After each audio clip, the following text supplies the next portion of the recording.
So these are the four differences between distance and displacement, which is the actual path traveled by the object, and this is the shortest distance between the initial and the final points, and it is always the straight line between the initial and the final points. It is scalar and it is vector, and I have already discussed the sign convention.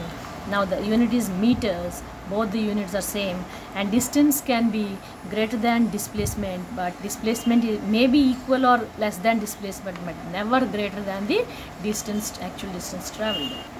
In this scenario, the object is traveling from A to B through 1 second 10 meters, the next second, the second is 10 meters, and the third second is 10 meters, and therefore the distance traveled equals 10 plus 10 plus 10, 30 meters, and displacement is also 10 plus 10 plus 10, which is 30 meters.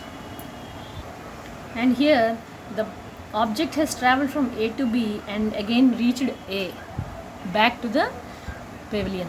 Now here the distance will be 10 plus 10, 20, but here the displacement would be 10 plus minus 10, because the direction is towards left and displacement is always pricky about its direction.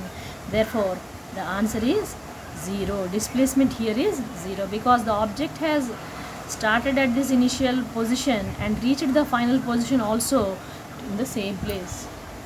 And here if it is a circle, then the distance would be the circumference of the circle will become the distance, so 2 pi r will be the distance, but displacement will be, since the object has come back to its initial position, the final and the initial position are the one and the same, therefore displacement is 0 in this position.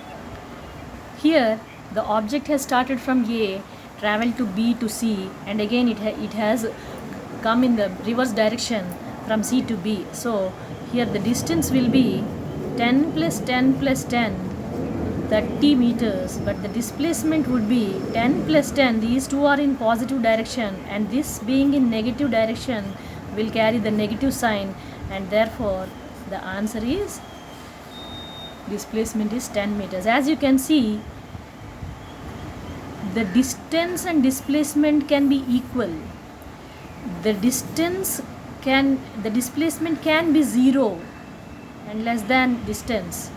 Here the displacement is less than distance, but distance will never be less than displacement, and hence 1, 2 and 3 are the best examples for establishing that distance can be greater than displacement or equal to displacement, but distance can never be 0. Distance can never be 0, whereas displacement is equal to distance is a possibility, displacement is less than distance is a possibility, but distance greater than displacement greater than distance is never ever a possibility.